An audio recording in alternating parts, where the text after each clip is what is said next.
Dahito gayam ti update sa binilad kong utag na manok. Nagkaroon na pala ng maraming gus o kaya i-wormis. Talagang hindi nyo Kadagijay viewers tayo dito nga maselan. Pasintabi po.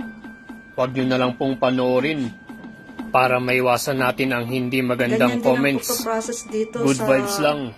Hindi naman kayo ang kakain dito. Bali ito rin po yung hita. Ito sana yung pinakamasarap na part ng manok. Pero wala pa rin pinatawad yung mga gus. Yan, buklatin natin itong kanyang balat. Makikita natin yung mga wormies.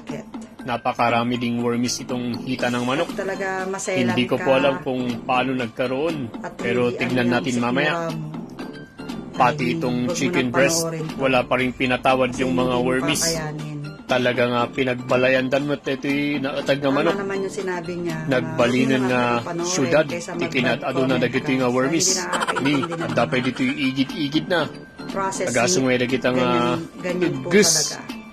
Di bali, iluluto pa rin natin yan. Bahala na dyan. Tignan natin itong mga iba. Kung nagkaroon pa rin ba ng wormies. Yan, chicken breast na naman. Magang-magana po ito. Pero bakit nagkaroon pa rin ng uod o kaya gus? Kaya sa mga viewers natin dyan, inuulit ko po, pasintabi po.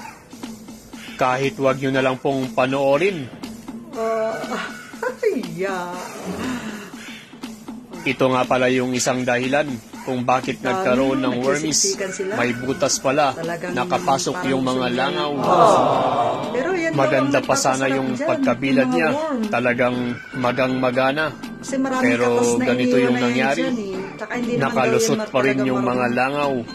Grabe mo't beta, naggadupay mo't nga wormies. Ay una yun. Dagitadan, managsitaray dagijegus. Habang tumatakas yung mga wormies, hihiwain ko muna itong sibuyas, panggisa, mantika na naman sa pressure cooker, at ilagay na itong sibuyas. Imekos-mekos na naman. Sabay ilagay na itong mga inatag na manok with wormies. Purayhan tayo ng sliceon. Ganyan na. Marwab. Purayhan tayo na kargaan tinatong. Para ganyan na lang. Purong-purong utag with wormies. Ikiwar-kiwar lang natin hanggang magmantika ng konti. Tapos lagyan natin ng tubig. Katamtamang tubig lang. Sige, ipakbo mo na yung tubig. Kulang pa po, kaya dagdagan natin ng kalahati. Yan. Sabay, i-recook na naman natin para maluto na kaagad. I-recook mo nun nga kaslamutit. Sabay, ipusipusipus. Yan. Tapos ikaw pa yung few moments later. Ng beef. Nagpuy-kusik-kusik na. Chicken, liver. So, makikita mo doon sa isang lagayan na ang daming ng mga worm talaga. Saka pa nila yun iluluto kapag nakapili ka na.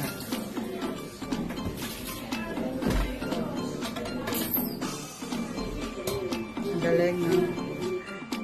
Lokatan tayon, kitan tayon, tinangyari kadagijay gus. Siguro makakain yan. Kapag hindi ko nakita yung ito na po yung utag na manok with wormies. Pero, purong utag po yan. Dahil nga may ganyan, eh hindi ko rin pagkakain.